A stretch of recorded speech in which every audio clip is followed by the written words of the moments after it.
eu vou conversar com o cientista político Luiz Cláudio. Ele vai chegar agora aqui no nosso ponto de vista para a gente conversar um pouquinho sobre esse momento difícil político que estamos vivendo aqui na cena brasileira e também vamos falar sobre a política cearense. Luiz Cláudio, seja muito bem-vindo, muito boa tarde, é um prazer conversar com você aqui ao vivo no nosso ponto de vista para a gente bater um papo, falar sobre diversos assuntos a partir de agora. Tudo bem? Boa tarde, seja bem-vindo. Boa tarde, meu querido amigo. Tudo bem? Olha, antes de tudo, mandar todo um abraço para as comunidades ao redor de Quixeramobim, e principalmente com uma cidade que eu gosto muito, que é Quixadá. Isso, Luiz Cláudio, seja muito bem-vindo. Vamos começar falando sobre esses atentados lá em Brasília. O último dia 8 de janeiro nunca mais será esquecido pela democracia brasileira por todos esses atentados. No domingo a gente já começou a ver as imagens da Polícia do Senado em ação, tentando impedir os atos de vandalismo no Senado Federal. Essas imagens não param agora de serem multiplicadas. Agora hoje já foram divulgadas as imagens da Câmara dos Deputados e dessa ação golpista que a gente viu em Brasília. É um momento difícil para a democracia, né, Luiz Cláudio? Como é que você analisa todo esse momento que o Brasil está enfrentando? Por incrível que pareça, é uma demonstração de fortalecimento da democracia, porque a sociedade, as instituições responderam à altura. Indiscutivelmente, esse clima de acirramento político ele não é recente. Eu vou lhe colocar quando nasceu o ovo da serpente, em 2013, aquelas manifestações contra o governo federal, principalmente contra a figura de Dilma Rousseff e a representação do que seria a Copa de 2014. Ali, na minha avaliação, podemos dizer que o governo federal, na figura de Dilma Rousseff e do Partido dos Trabalhadores, não compreendeu o surgimento de uma frente ampla antipetista. Eles não tiveram essa compreensão. Tanto que a eleição do segundo turno de 2014 foi muito apertada, por 48 a 52. Em relação aos feitos anteriores, das vitórias do Lula, foi uma eleição que já deixou uma sinalização que nada estava bem. Quando Dilma Rousseff iniciou seu segundo mandato, literalmente ela sofre um grande golpe quando ela perde a eleição para a presidência da Câmara, que é vencida pelo deputado federal carioca do MDB, Eduardo Cunha. Ali nasce essa expressão que nós usamos hoje, semi-parlamentarismo. Porque, antigamente, que era considerado presidencialismo de coalizão, Fernando Henrique Cardoso e Lula, eles mandavam os projetos, mandavam as pautas, o Congresso aceitava, tá certo, e aprovava. No semi-parlamentarismo, não. O Congresso impõe uma agenda, rejeita a agenda do Executivo e limita o poder do Executivo. Tanto que nós tivemos Dilma Rousseff muito fragilizada, acabou caindo pelo impeachment, e tivemos Michel Temer, que de 2016 até 2018 foi também um governo muito fragilizado, independente desse balcão de negócio dentro do Congresso.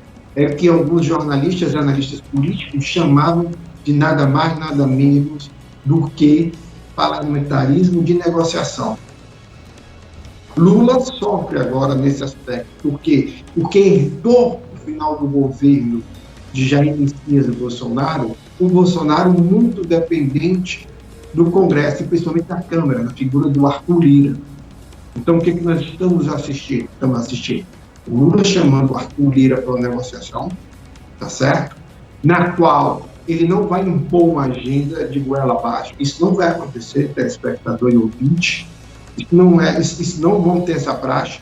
Vamos ter, pelo contrário, uma negociação muito difícil do Executivo, do Legislativo, e a figura do senador Pacheco vai ser, na minha avaliação, Rodrigo Pacheco, vai ser, na minha avaliação, uma espécie de força moderadora informal, na qual ele vai tirar atenção da briga da Câmara Federal com o Executivo e vai tentar colocar um meio termo.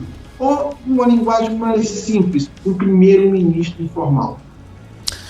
Luiz, a gente está vendo esse momento muito delicado da política brasileira e o muito que a gente viveu até chegar a culminar nesse horror que a gente viu no dia 8 de janeiro lá em Brasília. Eu queria a sua análise sobre esse momento do ex-presidente Jair Bolsonaro. Na sua análise, ele sai muito enfraquecido do governo, esses ataques o enfraquecem ainda mais, tendo em vista a quantidade de investigações que pesam sobre ele, e ainda mais com os ataques, ele foi incluído nessas investigações no Supremo Tribunal Federal.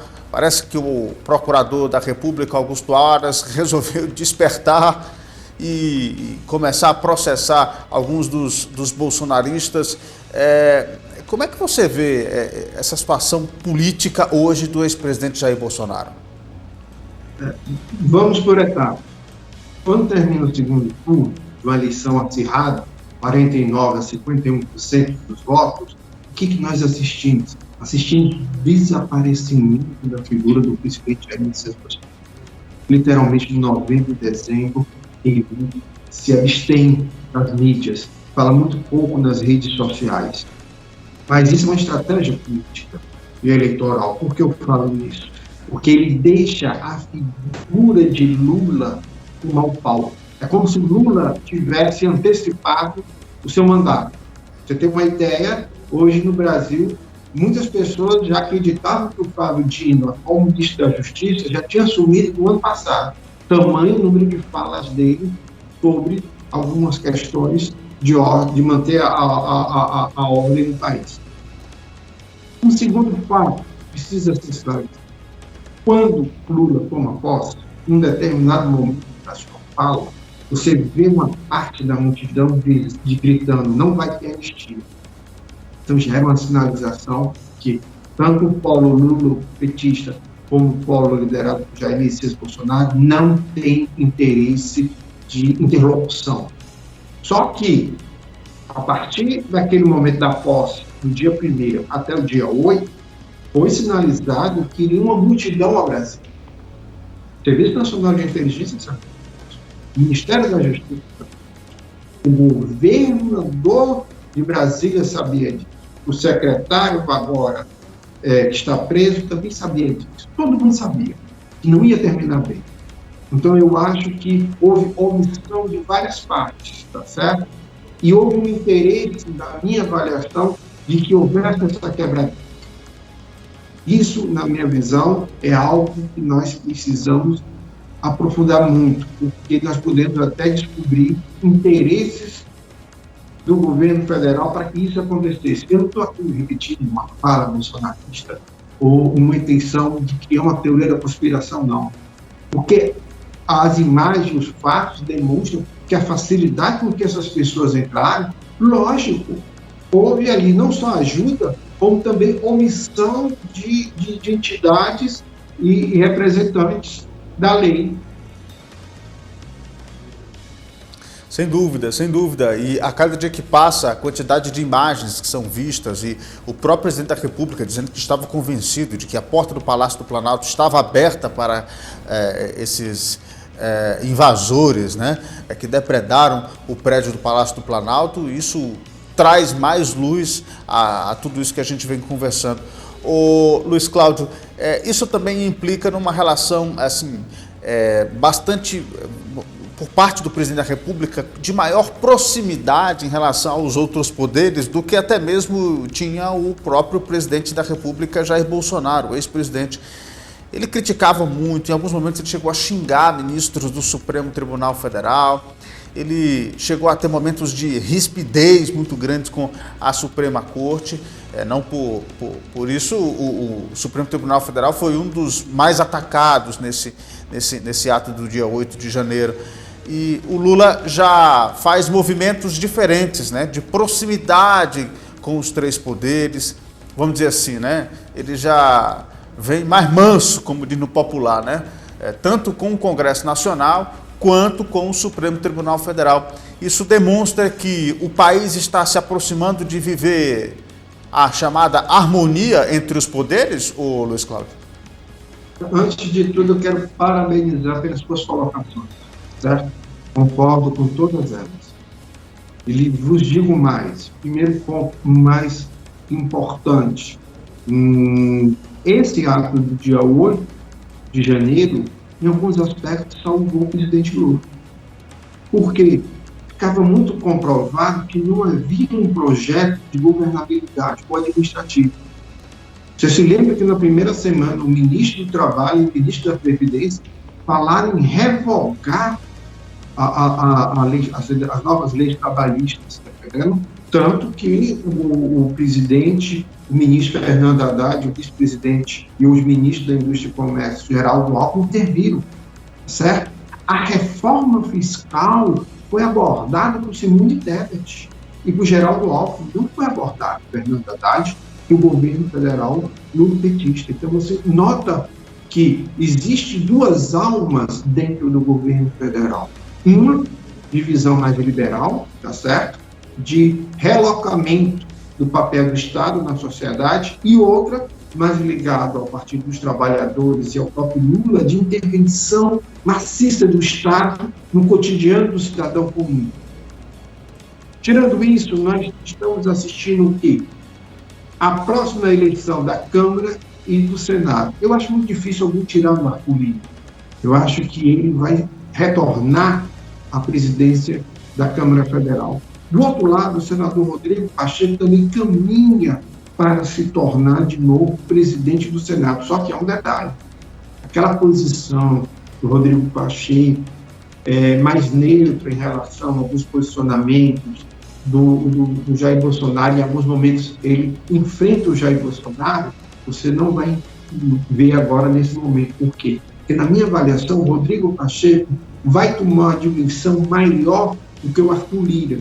Porque quando as mensagens do presidente saírem da Câmara e forem para o Senado, com certeza nós vamos sentir maior peso da mão do Rodrigo Pacheco, e principalmente dos grupos ou os partidos que vão orbitar ao redor do Rodrigo Pacheco. Um exemplo, a Federação Partidária PSDB e Cidadania, junto com o Podemos, que poderá fazer parte dessa federação, ela vai orbitar em torno de Rodrigo Pacheco. O MDB vai orbitar em torno de Rodrigo Pacheco. O próprio PSD de Kassab também. Do outro lado, você vai ter, orbitando ao lado do Arthur Lira, aquele centrão mais fisiológico, mais de balcão, que é o progressista, republicano, e setores do Partido Liberal, do PROS, do Patriota, do Avante, do Solidariedade, entre outros. Então, não será dias fáceis para o presidente Luiz Inácio Lula da Silva. E, do outro lado, você também sente que o Fernando Haddad começa a tentar acalmar o mercado, mas está muito difícil. Esse problema que nós estamos assistindo agora com as lojas americanas e entre outras empresas que estão tendo dificuldades de mostrar um balanço real de que estavam dando lucro, também está trazendo uma série de problemas que eu acho que o Lula e o Fernando Haddad nunca imaginaram que iriam enfrentar no começo do governo. E, para finalizar, vamos ser bem objetivos. A oposição ao Lula, principalmente localizada nas classes médias das regiões sul, sudeste e centro-oeste, ela não vai desaparecer. O antilulismo ela não vai desaparecer. Talvez ele não tenha mais como carro-chefe ou veículo principal eleitoral Jair Messias Bolsonaro. Mas vão surgir lideranças.